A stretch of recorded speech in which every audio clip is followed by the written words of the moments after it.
Bonjour tout le monde, j'espère que vous allez bien et en bonne santé. Donc aujourd'hui, on se retrouve pour faire une nouvelle leçon de grammaire, à savoir les pronoms indéfinis. Bien sûr, c'est une leçon de grammaire. Et au niveau de cette leçon, on va savoir ou bien on va connaître qu'est-ce que ça veut dire les pronoms indéfinis, pourquoi on les appelle des pronoms indéfinis et qu'est-ce qu'ils expriment lorsqu'on les utilise dans une phrase.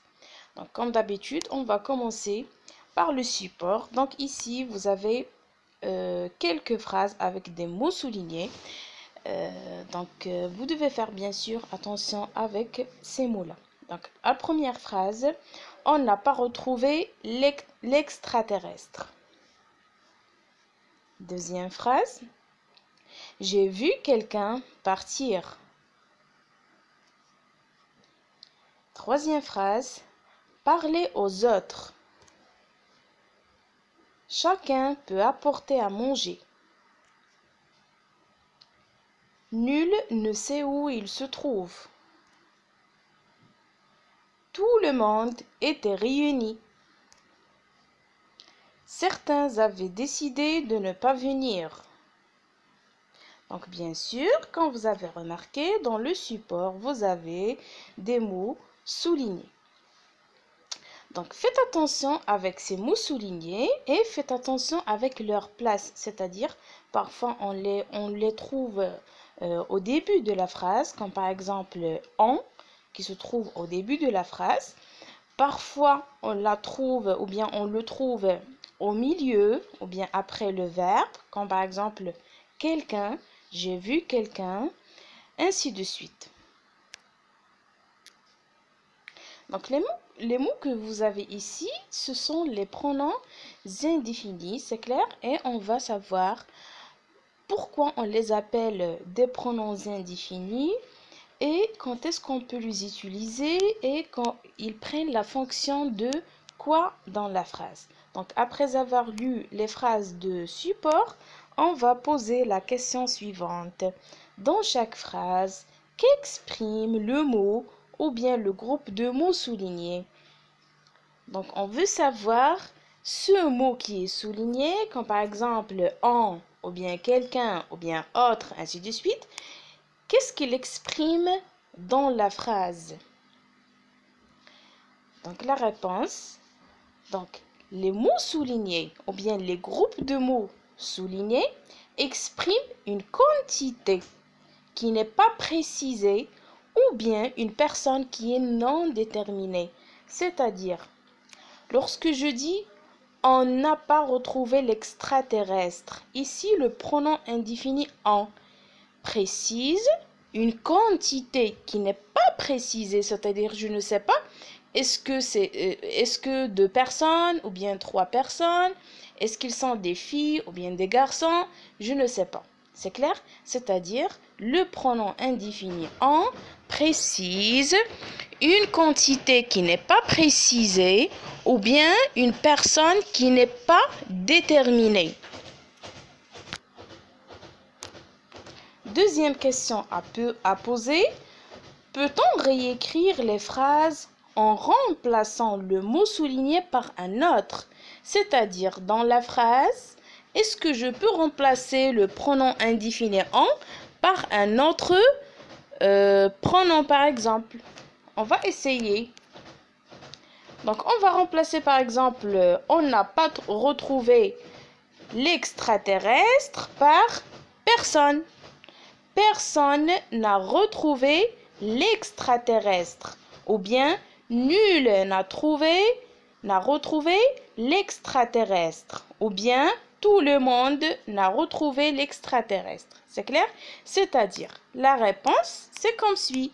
Est-ce qu'on peut réécrire les phrases en remplaçant le mot souligné par un autre? Bien sûr que oui, je peux remplacer le pronom indéfini par un autre. Troisième question. Quelle est la fonction de « en » dans la première phrase? Donc, la fonction du pronom indéfini « en » dans la première phrase, c'est qu'il désigne ou bien il ne désigne personne. C'est-à-dire, ça peut être un monsieur, ça peut être tout le monde, ça peut être une dame, ainsi de suite. C'est-à-dire, le pronom indéfini en dans la première phrase veut désigner une personne qui n'est pas déterminée ou bien des personnes qui ne sont pas déterminées. Ensuite, quelle est la fonction des autres mots soulignés? Comme par exemple quelqu'un, chacun, ainsi de suite. Donc les autres mots soulignés ont pour fonction de ne désigner rien de précis ou personne qui n'est pas bien définie. C'est-à-dire, les autres pronoms indéfinis, comme par exemple quelqu'un, certain, nul, chacun, personne, ainsi de suite, ils ne désignent rien de précis. C'est-à-dire, lorsque je dis par exemple chacun, ici, je ne sais pas, est-ce que c'est un garçon, ou bien c'est une fille, ou bien c'est un groupe de garçons, ainsi de suite. C'est-à-dire, il n'est pas précis et il n'est pas bien défini.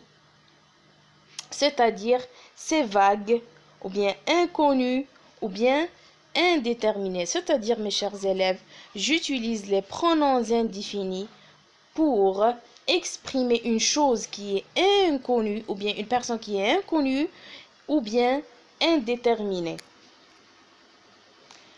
Explique pourquoi on appelle les mots soulignés des pronoms indéfinis et dit quand on les utilise.